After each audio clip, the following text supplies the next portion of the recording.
May galab shout out. Good morning pa din. Malapit na magtanghali. Mamaya lunch break tayo, mabsat. Alright, shout out po sa mga kasama natin dito. Shout out sa naiwang almost 800. Kanina 900 plus yan. So sa mga naiwan po, ito pag-usapan naman natin to. Nako, si Chis Escudero daw ang nakikita nila na magpre-preside. Really? Sa impeachment ni Sara. Ano, papayag ba kayo? Si Chis daw ang magpre-preside sa impeachment. Bakit nga ba? Attorney Enzo. Pakinggan natin sa attorney. Actually, tinanong si Kon eh. Tinanong si Win Gatchalian, si Senate President Win Gatchalian, kung si Chis, hindi niya sinagot eh. Pag-uusapan pa lang doon. Pero ito, pakinggan natin kay attorney. Attorney, bakit nga ba? Wala nang maraming paligoy-ligoy pa. Diretso sa punto na. Maiksi lang ang komentaryo, pero diretso sa punto. Maraming kuro-kuro. May tiwali, may totoo. Dito, sa puntong diretso tayo. Punto, diretso.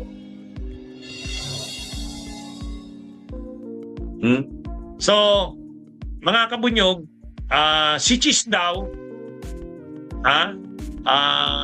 ayon kay Lacson, inanunsyo ni Lacson na si Chis Escudero umano ang posibleng maging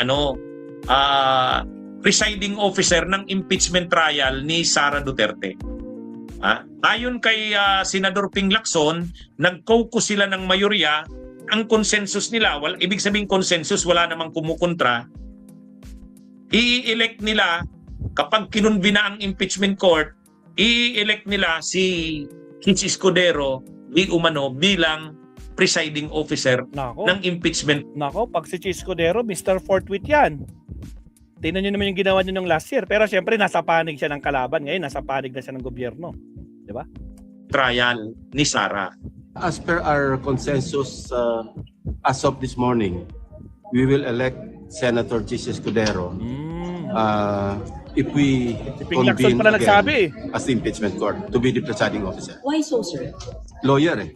Okay. Kasi at saka may experience na rin siya sa impeachment. So, yun ang consensus namin as of this morning. Pwede magbago. Pwede And magbago. si Senator Win mismo, Senate President Pinang nag-suggest din nun. Sir, sorry Yun ba kasama ba yan sa negosasyon ng paglipat ni Senchis? No. Kami yun, nag-usap. Para lang maging smooth. Kasi alam nyo, pag ikaw nag-preside, kailangan talaga meron kang hindi basic knowledge sa law.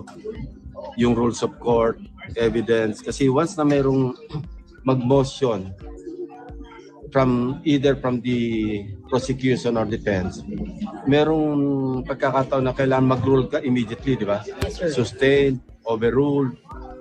Hindi naman pwedeng kada motion ibabalik niya sa body. When will that happen, sir? The election of Senchis as presiding officer? Pag nag-convene uli kami, I think July 6. Ngayon, maraming nagtatanong yan sa akin. Attorney, nung take mo dyan, okay ba yan si Chis Escudero? Okay ba yan si Chis Escudero na maging presiding officer ng impeachment trial ni Sara?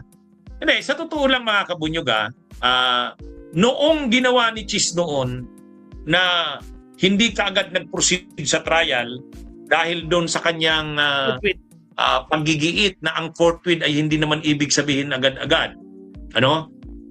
Sana naman ngayon naliwanagan na si Chis na mali yung ginawa niyang yun. Sana lang Sana dito sa pag-decide niyang ito na sumama dito sa grupo nila Gatchalian at nila Soto ay naliwanagan na siya.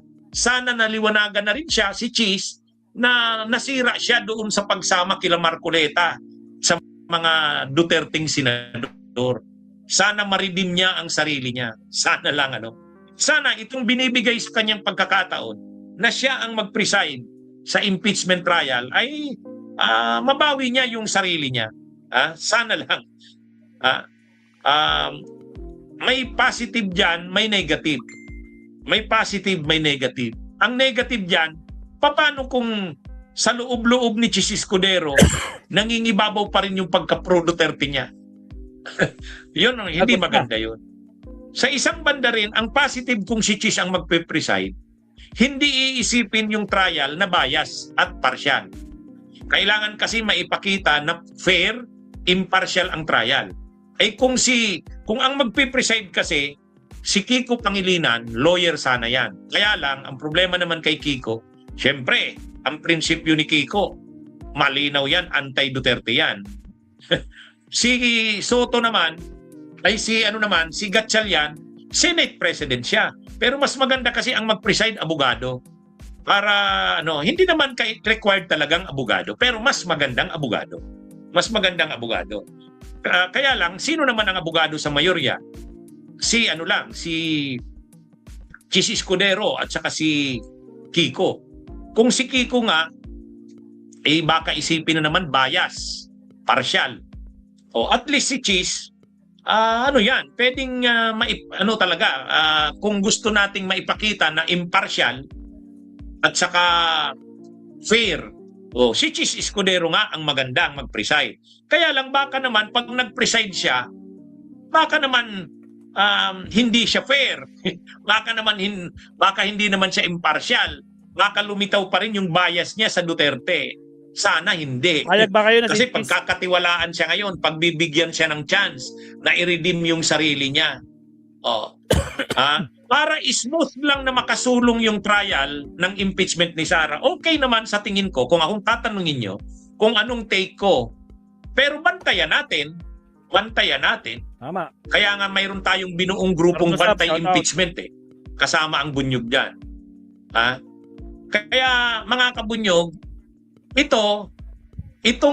bigyan ng chance si Cheese na i-redeem ang sarili niya kasi nasira siya dun sa fourth with niya na yun Pero ngayon yung pagkakataon, maire-redeem niya ang sarili niya.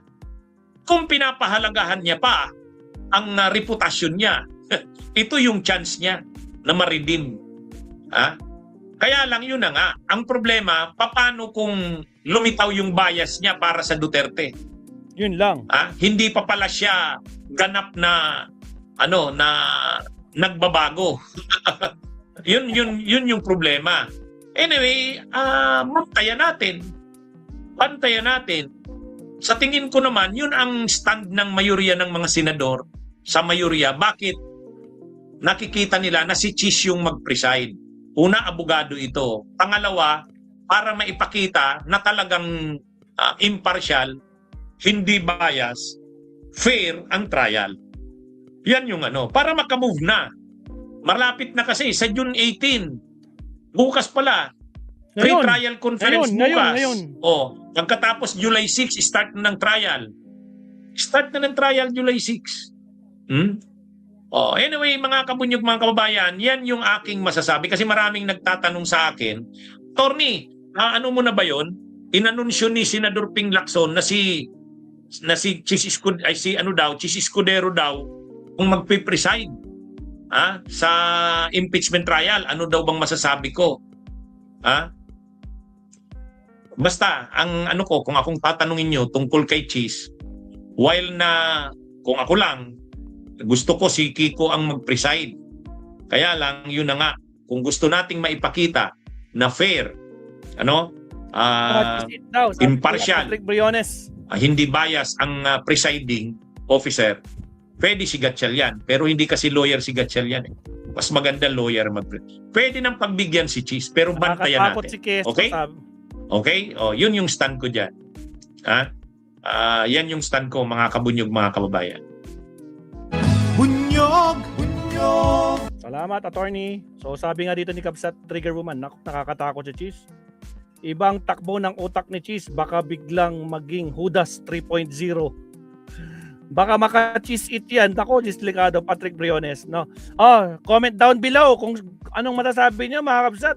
Okay ba sa inyo na si Cheese Escudero ang magiging presiding officer ng impeachment court?